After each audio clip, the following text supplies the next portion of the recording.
વિશે વિજ્ઞાન આપણે આગળના વિડીયોની અંદર આપણે જોઈ ગયા કે રેતી અને માટીના કણોની અંદર લોખંડના કણો પણ રહેલા હોય છે. એના વિશેની વાત કરી હતી. એનો એક પ્રયોગ જોયો હતો કે રેતીના કણોની અંદર લોખંડના કણો રહેલા હોય છે. એ આપણને કઈ રીતે ખબર પડે એના માટે એક પ્રયોગ હતો. તો તમે બધાએ ઘરે એ પ્રયોગ કર્યો જ હશે. ત્યારબાદ આપણે જોયા હતા કે ચુંબકના ધ્રુવો. ચુંબકના બે ધ્રુવો હોય છે, જે N અને S, ઉત્તર ધ્રુવ અને દક્ષિણ ધ્રુવ. કે ચુંબકની અંદર કઈ જગ્યાએ ઉત્તર ધ્રુવ આવેલો છે અને કઈ જગ્યાએ દક્ષિણ ધ્રુવ આવેલો હોય છે એના વિશેની વાત કરી હતી. ત્યારબાદ ચુંબકના ધ્રુવોનું સ્થાન કે ચુંબકની અંદર ધ્રુવો ક્યાં આવેલા હોય છે. આપણે નળાકાર જોયો, સ્વયાકાર જોયો, ચુંબકાકાર, એ બધા જે ચુંબક જોયા છે કે નળાકાર હોય કે ગોળાની નાળ જેવો હોય કે લંબઘન પટ્ટી જેવો ચુંબક હોય, તો એ બધા ચુંબકની અંદર ધ્રુવોનું સ્થાન કઈ જગ્યાએ આવેલું હોય છે એ સ્થાન જોયું કે સૌથી વધુ લોખંડના કણો કે કોઈ વસ્તુ કઈ જગ્યાએ આકર્ષે છે, કઈ જગ્યાએ ચોંટી જાય છે એના વિશેની વાત કરી હતી. એનો એક પ્રયોગ જોયો હતો કે થોડા લોખંડનો ભૂકો લીધેલો હતો, ચુંબક હતું, કાગળ હતો. એ ચુંબકને લોખંડના ભૂકાની અંદર મૂકવામાં આવે છે ત્યારે એ શું કરે છે, ચુંબકના બંને છેડે જે ધ્રુવો આવેલા છે એ ધ્રુવો પોતાની તરફ લોખંડને સૌથી વધુ આકર્ષણ કરે છે. એના વિશેની વાત કરી હતી. ત્યારબાદ દિશા શોધ કે દિશાઓની શોધ કઈ રીતે કરવી તો એની એક વાર્તા આપણે જોઈ હતી કે પ્રાચીન કાળથી લોકો ચુંબક વિશે જાણતા હતા. ચુંબકના ઘણા બધા ગુણધર્મો વિશે પણ જાણતા હતા. એક એવું કહેવાય છે કે એક રાજા હતો. એ રાજા ચીનના બાદશાહ હુએન ટાઈમ હતા. એ પોતાનો જે રથ લઈને જતા હોય છે ગમે તે દેશમાં કે કોઈ જગ્યાએ જવું હોય તો પોતાનો જે રથ લઈને જાય છે એ રથ ઉપર એક સ્ત્રીનું પૂતળું લગાવેલું હતું અને એ સ્ત્રીનું પૂતળું એક હાથ લાંબો કરેલો હોય છે. એ પ્રમાણેનું હતું કે જે એ દક્ષિણ દિશા તરફ ગયા હોય ત્યારે એ સ્ત્રીનું પૂતળાનો જે હાથ હોય છે એ દક્ષિણ દિશા તરફ જતો. એ ઉપરથી રાજા શું કરતા હતા કે દિશા જાણી શકતા હતા કે આ દક્ષિણ દિશા છે. તો એ પ્રમાણે એ દિશાઓ જાણતા હતા. હવે આપણે જોઈએ કે ગજીય ચુંબક છે કે દિશા સૂચક કઈ રીતે બનાવવું. આપણે એક પ્રયોગ દ્વારા દિશા સૂચક બનાવવાનું છે કે એ દિશા સૂચક કઈ રીતે બનાવવું તે પ્રવૃત્તિ છે. દિશા સૂચક સાધન આપણે કઈ રીતે બનાવી શકીએ, તે સાધનનો ઉપયોગ આપણે કઈ રીતે કરી શકીએ એ જોવાનું છે. તો એના અંદર શું છે કે ગજિયા ચુંબકને મુક્ત રીતે ફરી શકે તેમ લટકાવેલા હતા. ગજિયા ચુંબક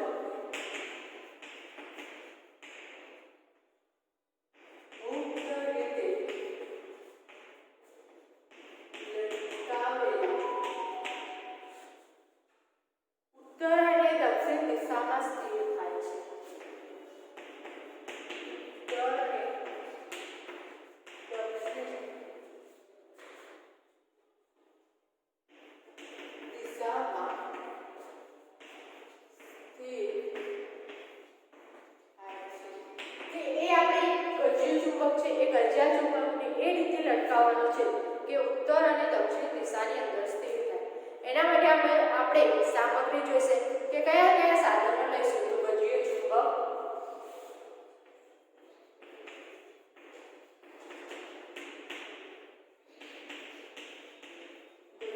ચુંબક, એ ચુંબક લટકાવવું છે એના માટે આપણે શું જોઈશે, લાકડાનું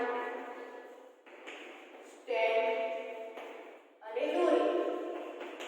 લાકડાનું સ્ટેન્ડ, દોરી અને ગજિયું ચુંબક, આ ત્રણ વસ્તુ લેવાની છે. તો આપણે સૌપ્રથમ એક સ્ટેન્ડ લઈએ.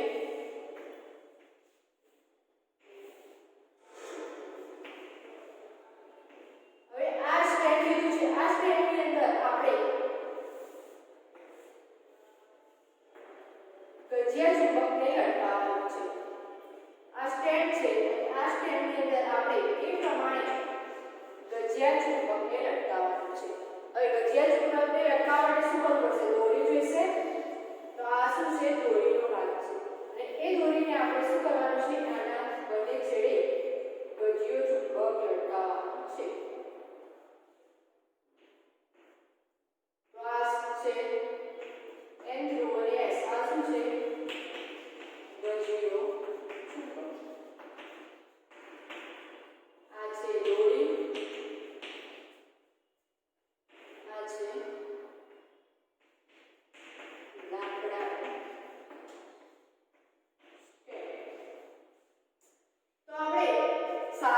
નથી લીધા એ પ્રમાણે આપણે શું કર્યું આને ગોઠવી દીધું કે સૌપ્રથમ એક સ્ટેન્ડ લીધું, સ્ટેન્ડ ઉપર દોરી બાંધી અને નીચે ગજિયો ચુંબક એક લટકાવેલું છે કે એ કઈ દિશાની અંદર સ્થિર થશે એ લખેલું છે કે ઉત્તર અને દક્ષિણ દિશાની અંદર સ્થિર થાય એ પ્રમાણે ગજિયા ચુંબકને લટકાવવાનું છે.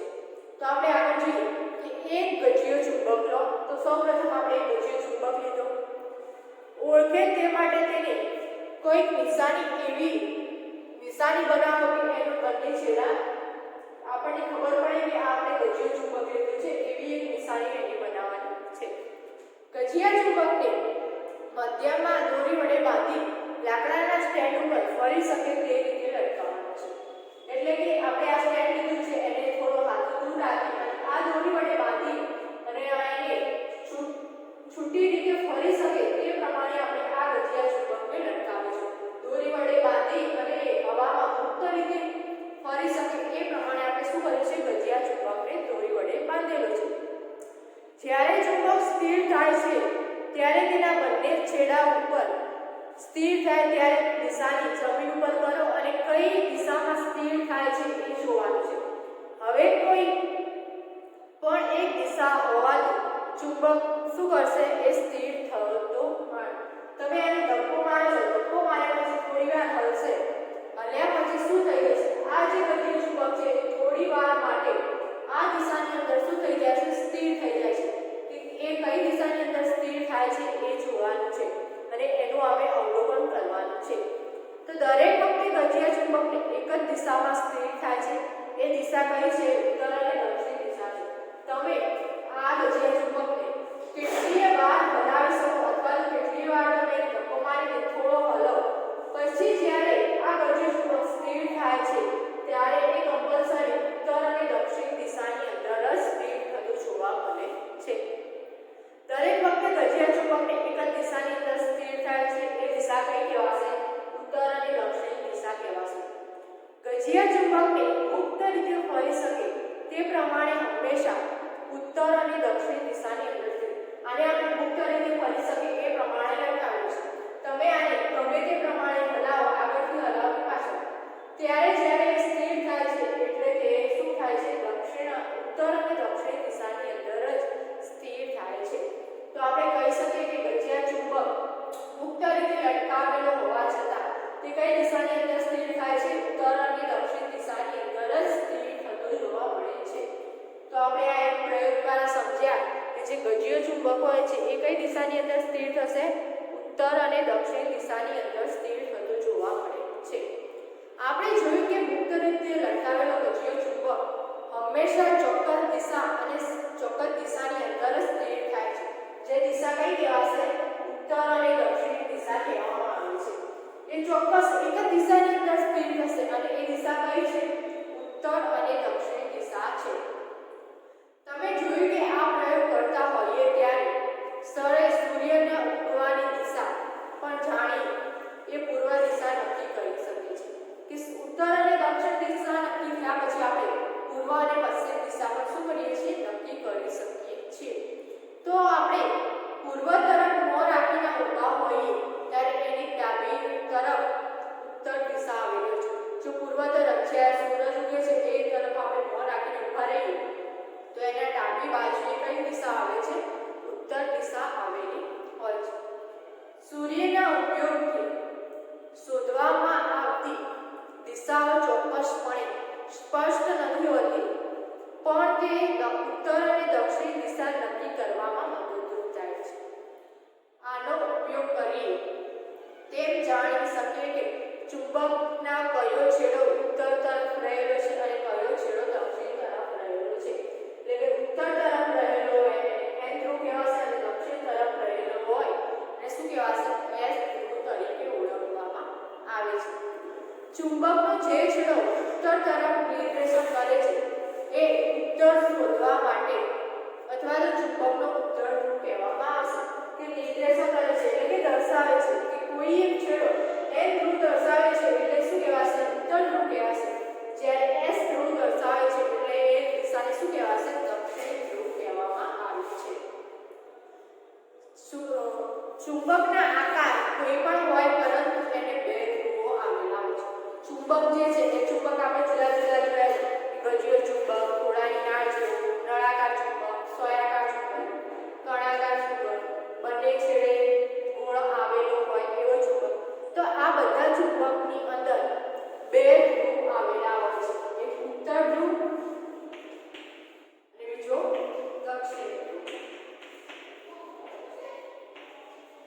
બધા ચુંબકની અંદર કેટલા ધ્રુવો આવેલા છે? બે ધ્રુવ, એક ઉત્તર ધ્રુવ અને એક દક્ષિણ ધ્રુવ. તો આ કમ્પલસરી આપણે યાદ રાખવાનું છે.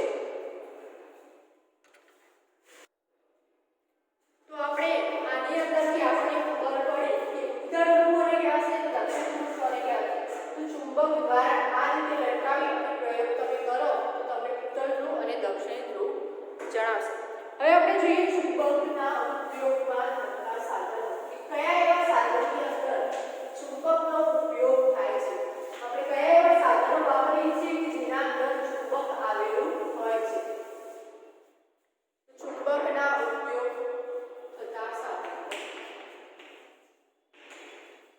ચુંબકના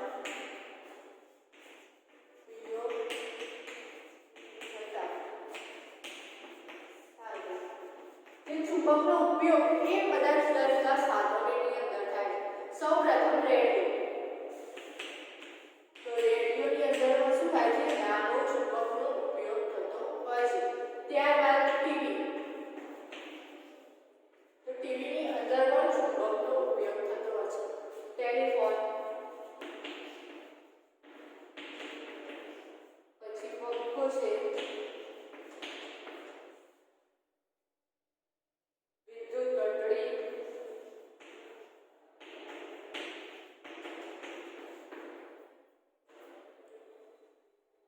લાઉડ સ્પીકર,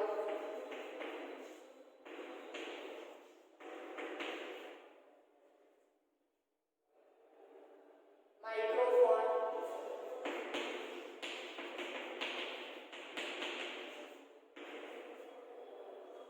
રેફ્રિજરેટર,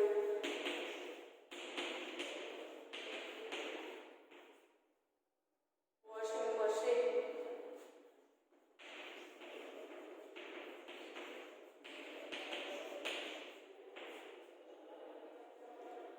પછી કપડાં ધોવાનું મશીન એટલે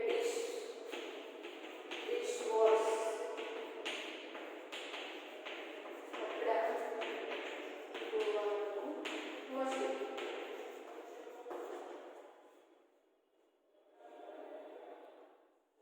ઇલેક્ટ્રિક મોટર,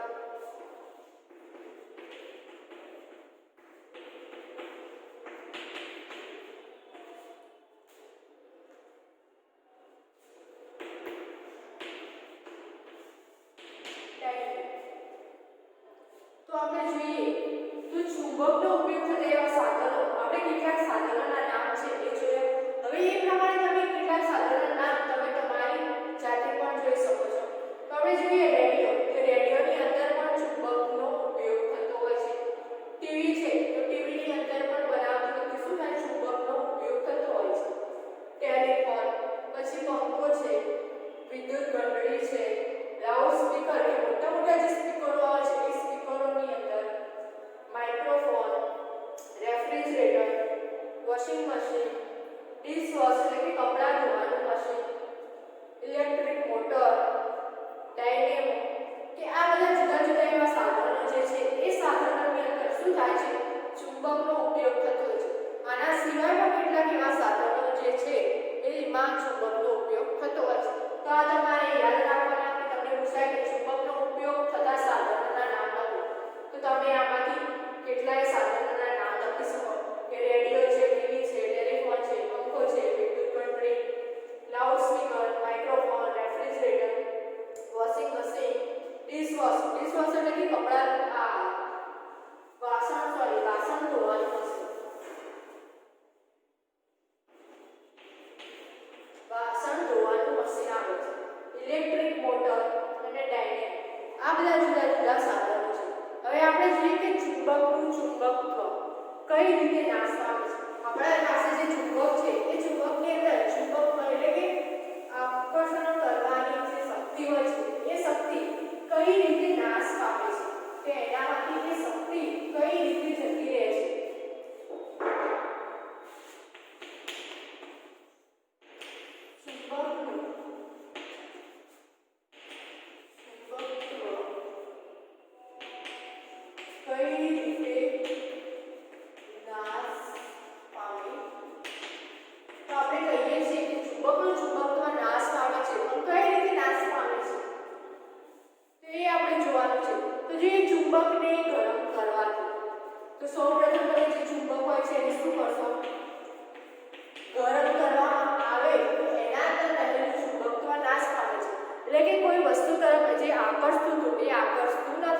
આકર્ષવાનું બંધ થઈ જાય છે, એટલે આપણે કહીએ કે ચુંબકની અંદર ચુંબકત્વ નાશ પામ્યું છે. ચુંબકને વારંવાર પછાડવાનું.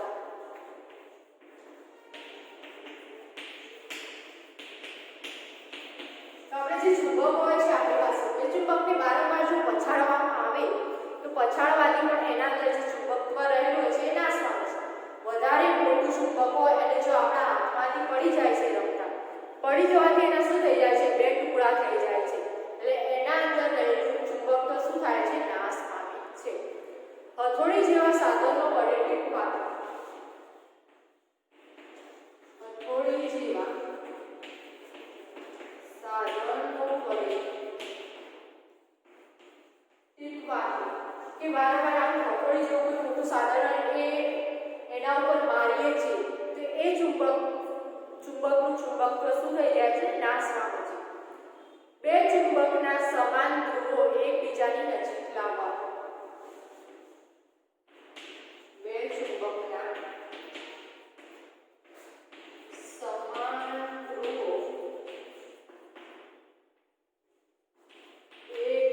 એકબીજાના નજીક લાવવા.